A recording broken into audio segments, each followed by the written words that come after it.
Hello friend, मैं हूं doctor Chakrapani. आज मैं आपको एक ऐसे केस के बारे में बता रहा हूं जिसको मैंने अभी अभी देखा है।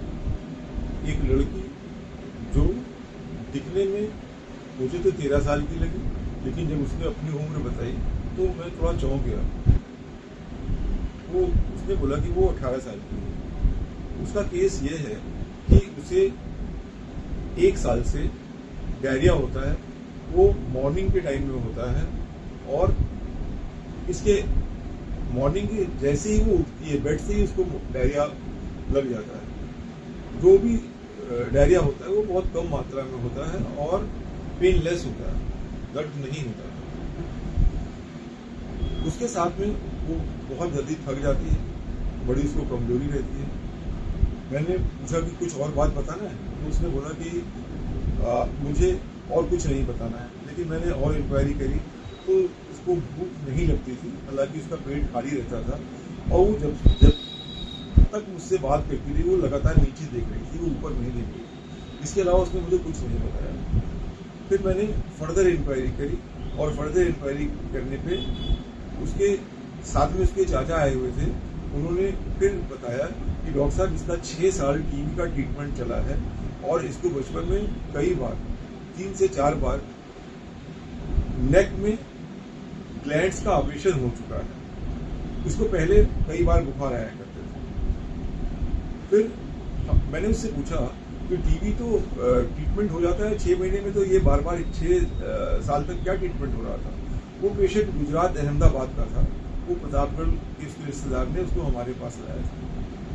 तो वो इस बारे में कुछ खास बता नहीं पाया मुझे, और मुझे भी लगा कि ये कैसा, अहमदाबाद जैसे शहर में ऐसा क्या हुआ कि 6 साल से टीबी का ट्रीटमेंट हो रहा है। खैर, उसके बाद मैंने और इंक्वायरी की। मैंने उससे पूछा कि क्या तुम को खड़िया मिट्टी या पेंसिल वगैरह खाने का मन करता है। उसने हाँ में जवाब दिया। फिर मैंने उससे पूछा कि तुमको ठंडक ज़्यादा लगती है गर्मी। उसने बोला कि मुझे गर्मी ज़्यादा लगती है। फिर मैंने बोला कि तुमको खाने में क्या अच्छा लगता है। उसने बोला मुझे तीखा अच्छा लगता है और मीठा भी अच्छा लगता है। अब वो जवाब कितना सही दे रही थी मैं बहुत ज़्यादा कॉन्फिडेंट नहीं था। उसने बोला, मैंने पूछा कि तुम नहाती कितनी बार हो एक हफ्ते में। उसने बोला 4 बार। लेकिन उसने बोला मुझे नहाना अच्छा लगता है।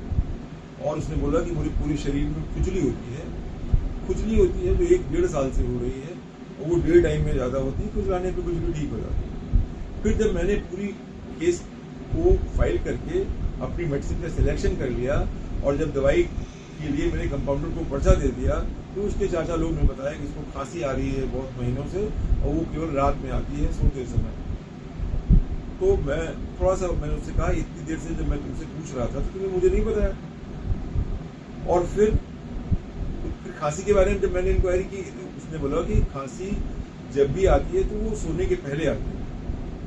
और मैंने कहा कि जैसे ही खांसी आती है क्या उठ के बैठ जाना पड़ता है। तो उसने अपना सर हिलाया, हाँ बैठ जाना पड़ता है। तो दोस्तों, ये पूरी इंक्वायरी करने के बाद दवा मैं आपको बता दूं कि मैंने क्या दिया। मैंने दिया सैलेशिया। लेकिन आप कभी भी इस तरीके से आप दवाई को नहीं देंगे। हम लोग कभी भी कोई भी ये काम करते हैं तो जितनी बात हमने पूछा, इसके अलावा बहुत कुछ अपनी आंख से देखते हैं, उसके व्यवहार को देखते हैं, उसकी बातों को सुनते हैं, और बहुत सी बात इतने छोटे वीडियो में आपको बता नहीं सकते हैं। हम बस आपको एक पैटर्न बता रहे हैं कि जो लड़की एक छोटी सी नेक ग्लैंड, जिसको हर होम्योपैथिक डॉक्टर के पास बहुत से केसेस आते हैं, गले में नॉटेड कार्ड लाइक ग्लैंड पड़ जाती है, और उस ग्लैंड का एक डॉक्टर बड़े आसानी से 6 महीने साल भर में इलाज कर देता है और मरीज को पता भी नहीं चलता। एक ऐसे बच्चे के साथ इस प्रकार का गंदा ट्रीटमेंट हुआ। आज वो 18 साल की हो गई है और उसकी हाइट मैं समझता हूँ 3 फीट से कुछ ज़्यादा थी और वेट उसका 35 था। तो ये घटनाएं बताती हैं कि आप कभी भी, और मेरे समझ से जो उसने ऑपरेशन अपनी गिल्टी का कराया, जो उसने कराया कि उसके वहां के डॉक्टर ने कर दिया, ये एक बहुत बड़ी गलती थी।